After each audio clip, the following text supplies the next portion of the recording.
Welcome to the Wealth Studying Podcast. This is episode 462. Today is February 6th, 2025. I'm your host, John Pugliano. I'm also the founder and money manager at investablewealth.com. Lots to talk about today. I'm going to try and do it quickly, and I want to talk more about results than about all the mindless chatter and speculation in the media. We'll get to that in a second. Before I do, I want to acknowledge a good friend and listener to the podcast. Andy has an excellent question about when I choose or don't choose to sell a stock, and specifically a stock that's in a losing position. That's a fantastic question. However, I'm not going to talk about it today because I really don't plan on making any big sales or adjustments in my portfolio until probably into March, maybe even the end of March or beginning of April. And the reason for that is that right now we're just getting earnings reports from the end of the year, from fourth quarter of last year. Those all won't come in until about the end of March, and then by then, we'll also have some pretty good consensus on what first quarter earnings are going to be, and those will start getting announced in April. But if all goes as expected, I don't plan on trimming or taking any either profits or losses in a major way in my portfolio until that later March, early April timeframe. Okay, but you do have an excellent question. Of course, you know how to get in touch with me. You can call me at any time, and I can give you a personal answer. But I will talk about that in future episodes. And also, while I'm talking about Andy, I want to give a shout out to some of his coworkers. Apparently, those guys were down at a sales meeting. They really enjoyed episode 460. So big shout out to podcast listeners, Vosh, Heather, Sam, and Jack. Hey, if I knew you guys were getting together for a sales kickoff meeting, I should have come down and given you a personal presentation. In any case, hey guys, as always, thanks for listening. Let's get on to what's going on in the markets today. And I specifically want to reiterate basically the message I've had for over a decade now, which is ignore the media, ignore the news. Wealth building principle number 8, learn to decrypt and identify propaganda. So more than ever, while I always ignore the media and in many cases formulate what the headlines are and do the opposite, in this case, and probably for the next 4 years, I will probably just tune it out altogether. I know you're saying, but John, tariffs and executive orders. Take a step beyond politics here for just a second, which actually this I think is totally tied to politics as well. And that was DeepSeek. You probably already forgot about that, but that was a couple weeks ago when the Chinese company basically knocked off some artificial intelligence from, like ChatGPT. No big surprise there. I mentioned this in previous episodes, but obviously, when you're dealing with technology, at some point in the future, something better and faster and less expensive is always going to come about. That's the whole point of technology. Technology ultimately reduces variable cost. It's deflationary in nature. So much money was wiped off of NVIDIA within a day or two that it was actually proportionally worse than anything I believe we've ever seen. But you know what? All that lasted for, about a day? And as we talk about here in a few minutes, you're going to see that it really amounted to nothing. Same thing with all the Trump headlines, from executive orders to tariffs. Look, a few days or hours before the weekend when tariffs were going to go into effect, big volatility in the market. And then when the market opened Monday morning after tariffs were announced, again, big volatility in the market, big losses, all kinds of speculation, all kinds of talk and chatter both ways. Whether you loved or hated Trump, I'm going to give you examples of how none of it really mattered. And right now, as the title of this episode mentions, the end of the world has been postponed for 30 days because apparently no big tariffs are going to go into effect against Canada or Mexico till then. But despite all the volatility in the market and all the headlines and all the endless talking and chatter, none of it's really mattering. And if the current policies are going to be detrimental, well, you know what? That's not an existential threat. And this is what we talked about going back a few years ago when everybody was losing their mind over the Federal Reserve and whether they were or weren't raising interest rates either too high or too low. As I mentioned then, in that regards, and in regards to what Trump is doing now and the opposition to Trump, it's all policy decisions. Policy decisions can be changed overnight, as they often are. It's not an existential threat. An existential threat would be that we have a plague or a famine or an asteroid's going to hit the Earth. And that's something that all the money printing, all the policy decisions, all the efforts by politicians wouldn't matter because it would be a real physical existential threat. But when it comes to the Federal Reserve adjusting monetary policy or interest rates or presidential executive orders or tariffs or even the Congress with their budgets and the deficits they run up, ultimately, those are just policy and they can be changed, and to the extent that they fail, they're eventually replaced with something else. It really, really, really doesn't matter in the big scheme of things. Just let me divert here quickly, and I've mentioned this in the past. Look at Germany and their very bureaucratic nature to the way they do things over there. They're slow to move, but the trains do run on time, and they do have very exact engineering and quality and such, but they take their time to get there. But what happened shortly after Russia invaded Ukraine, and there was a threat that the natural gas that Germany so relies on from Russia that was going to get cut off, and perhaps cut off abruptly? Germany commissioned the building of 6 liquefied natural gas terminals to import and to bring in natural gas, liquefied natural gas, into their country because they could no longer rely on Nord Stream 1 and 2 pipelines. And so when it comes to building something in Germany, there's normally a long, decade or more long process of getting building permits and talking to the local community and doing environmental impact statements and bidding out the job and labor contract negotiations and just endless red tape. But when it came to building those LNG terminals, all that policy, all that normal red tape, it went out the window. Germany knew they had an existential threat. They needed another source for natural gas. And by the end of the year of 2022, 3 of those LNG terminals were up and running. So that was something like less than 10 months. They designed, approved, and built and put it into operation. 3 terminals in 10 months that normally would have taken probably 10 years. That's the difference between a policy decision and an existential threat. But I digress. I don't care what's going on with anything that's being reported in the media, whether it's pro or anti-Trump. All the bad news, all the endless speculation, all the volatility in the markets, all the down days of the NASDAQ and the S&P 500 and NVIDIA. And you know what? You know what the end result is?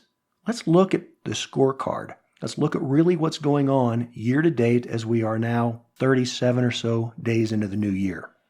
For all the hand-wringing and the bedwetting, think about all the disparagement we've heard about tariffs and how that was going to create a trade war and that could be global depression and how that's going to be bad for cross-border trade. And of course, that would especially hit things like multinational companies. Well, what about the Dow Jones Industrial average, which is really the big multinationals of the multinationals? Year to date, up over 5%. Noodle that around in your mind for a while. So, do I have some real losers in my portfolio as far as these first 37 days of the year? Yeah, absolutely. The market's been volatile. I've got things that are down, some of them down considerably. I've got 7 stocks in my portfolio that are currently down 10% or more in the last 37 days. So, no, this isn't a fabulous start to the year for all stocks or for my portfolio specifically. But let's take a dive into these 7 worst performing stocks. The least of the bad would be Merck. Year to date, as I record this, they're down almost 11%. The interesting thing is almost all of that happened this week.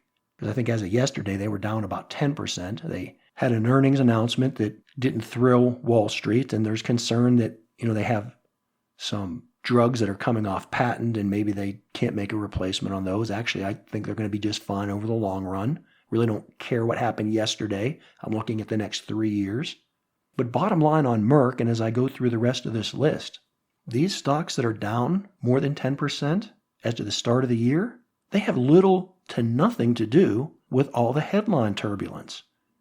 There's mostly nothing in terms of DeepSeek technology or artificial intelligence or tariffs that impacted the fact that Merck is down close to 11% in the last few weeks, right? It's all about Merck. It's all about Merck's lackluster, lukewarm performance now and in the future, right? So it has nothing to do with Trump. It has nothing to do with Chinese technology. It's Merck. Next stock, Lamb Weston. You've probably never heard of it. They're a major producer of potato products, processed potatoes. We're talking French fries at McDonald's, to hash browns at Waffle House, or the tater tots you buy at Costco. Chances are all those processed potatoes came from Lamb Weston. Year to date, they're down over 11%. They had a really bad last year. It looks like maybe they're going to continue it this year. But again, this has nothing to do with technology or tariffs that are in the headlines. It has to do with Lamb Weston. They overbuilt during all the demand of the pandemic.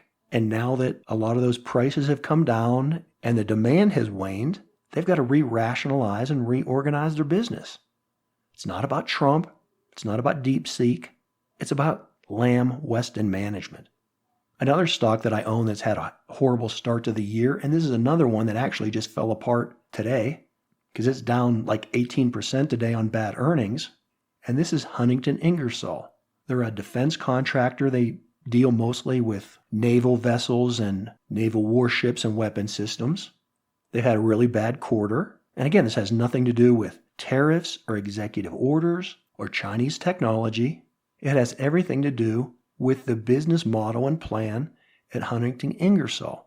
Now, I personally think that long term, again, 3 years from now, they're going to work this out because I firmly believe that from a national security standpoint, we have to invest more in our naval fleet and in those defense systems. And I think ultimately that'll be beneficial to Huntington Ingersoll, right? Not so much today because year to date they're down over 15% and down over 18% today alone. But nothing to do with the headlines. Another company that's had a bad start to this year and had a lousy last year, that's Olin. Olin is a specialty chemical manufacturer. They got their hands in everything.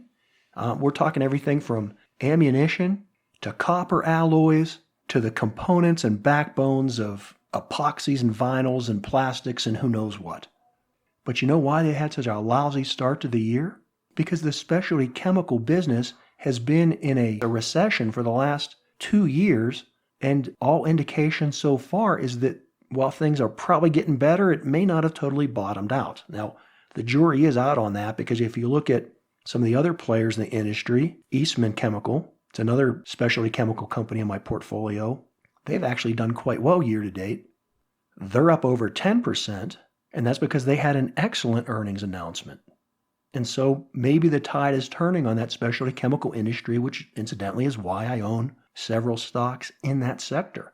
But again, bottom line, Olin is not performing badly this year because of anything in the headlines. It's because of their specific business and their profit outlook. Next company I own, which has done horrible so far this year, Health Catalyst.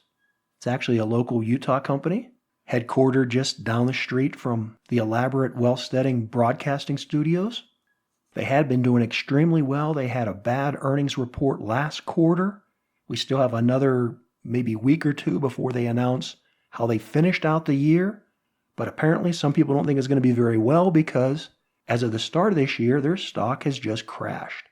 But again, nothing to do with DeepSeek, nothing to do with Chinese AI technology, certainly, in my opinion, nothing to do with Trump executive orders or tariffs.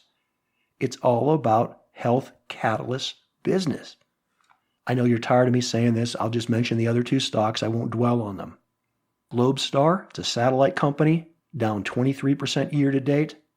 And Edison International, it's a utility provider, they're down 35% year to date.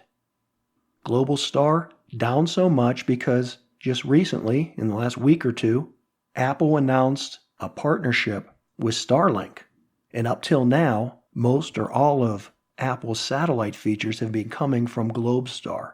I still personally think that Globestar is a good alternative to those space sector companies, and they're small enough and really more of a speculative penny stock that I normally don't buy, but I like their business model. I like their profitability projection, and I think they could very much be acquired by somebody. I've mentioned in the past, I think they could be acquired by Apple.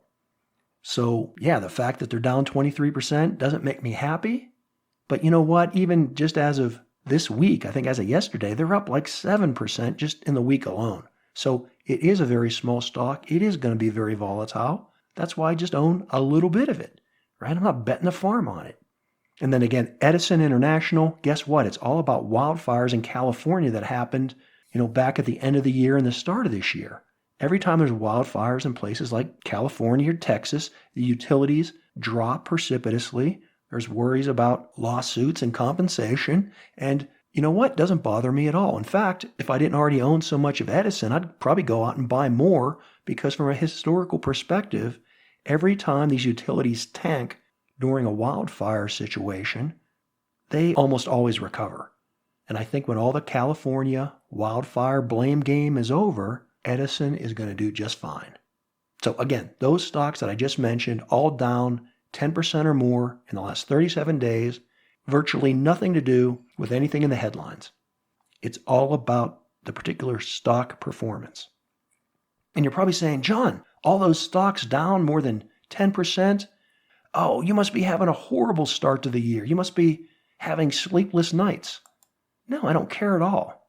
Do you know why? Because I just gave you, a list of 7 stocks that are down 10% or more? But you know what? I could read off a list of 32 stocks in my portfolio that are all up 10% or more just in the last 5 or 6 weeks of the year.